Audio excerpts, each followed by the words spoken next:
Vamos lá, continuando. Eu não falei muito a respeito do que eu acabei de fazer, que foi somente o gráfico que está aqui do ladinho. Por quê? Porque eu vou falar mais aqui. Parâmetros A, B e C na parábola que representa a função. Quem são A, B e C? Os coeficientes da função quadrática, lembra? Então, parâmetro A. O que o A quer dizer para a gente no gráfico desta minha função? A gente já sabe que o gráfico é uma curva chamada por parábola. Então, olha só, eu vou dividir em dois momentos. Quando o meu A for maior que zero, ou seja, isso aqui quer dizer que o meu A é positivo. A parábola tem sua concavidade voltada para cima. Então, vai ser algo desse tipo, ok? Voltadinha para cima. E o A menor que zero, ou seja, quando o valor do meu A for negativo, a minha parábola vai ter concavidade voltada para baixo. Agora, olha aqui o que a gente acabou de fazer. Vê se não bate certinho. O meu A aqui era positivo. Não tem um sinal de negativo, era 1.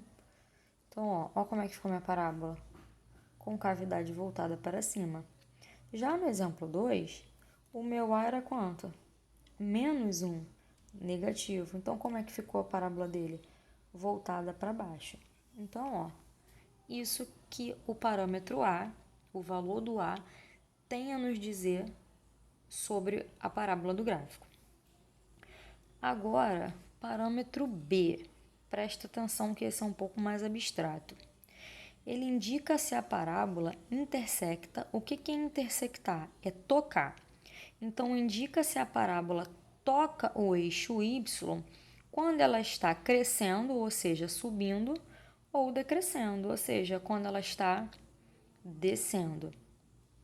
Então, quando o meu B for positivo, a parábola toca o eixo Y crescendo. Então, tá aqui, minha parábola. Nesse caso aqui, o meu A é positivo, tá vendo? Porque a minha concavidade é voltada para baixo. E onde a parábola toca o eixo Y? É aqui, não é? A parábola tocou o meu eixo Y aqui. E nesse momento ela está fazendo que movimento? A setinha mostra pra gente. Ela está crescendo. Então, toda vez que o B for positivo, é isso que vai acontecer. A parábola ela vai tocar no eixo Y crescendo. Aí eu coloco com A positivo, com cavidade voltada para cima, e com A negativo, com cavidade voltada para baixo. Tá aqui, minha parábola tocou o meu eixo Y aqui. Nesse ponto, que movimento que a minha parábola está fazendo? Ela está crescendo ou está decrescendo? Repara, se eu comecei aqui, né? Ela está crescendo. Então, quando o B for positivo, é isso que ele vai indicar para a gente aqui na nossa parábola, que ela toca o eixo Y crescendo, ou seja, subindo. Agora, quando o B for negativo, é o contrário. A parábola ela vai tocar no eixo Y decrescendo, ou seja, quando ela estiver no movimento de descida. Então, eu tenho aqui, primeiramente, minha parábola tem concavidade voltada para cima, então eu já sei que o meu A é positivo, só que ela tocou o eixo Y aqui.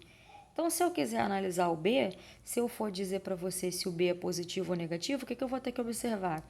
Nesse momento, quando ela toca, ela está subindo ou ela está descendo? Ela está descendo, correto? Porque ela faz esse movimento. Então, se ela está decrescendo, isso quer dizer que o valor da função do meu B é negativo. Mesma coisa aqui, a minha parábola faz esse movimento. Ela tocou aqui. Aí, se eu for analisar o valor do B, eu vou observar. Aqui, nesse momento, a minha parábola está subindo ou ela está descendo? Ela está descendo, certo? Se ela está descendo, o meu B é negativo, ok? Qualquer dúvida, vocês me sinalizem lá. E por último, quando o meu B é igual a zero, a parábola ela toca o eixo Y no vértice. E o meu B vale zero. Lembra lá quando a gente falou dos coeficientes no vídeo anterior? Que o B pode ser zero, o C pode ser zero, só quem não pode ser zero é o A. Então, o que acontece aqui? Vértice a gente vai ver mais pra frente. Então, quando o B for zero, a parábola vai tocar no eixo Y bem no meio. Pensa como se eu fosse dobrar essa folha aqui.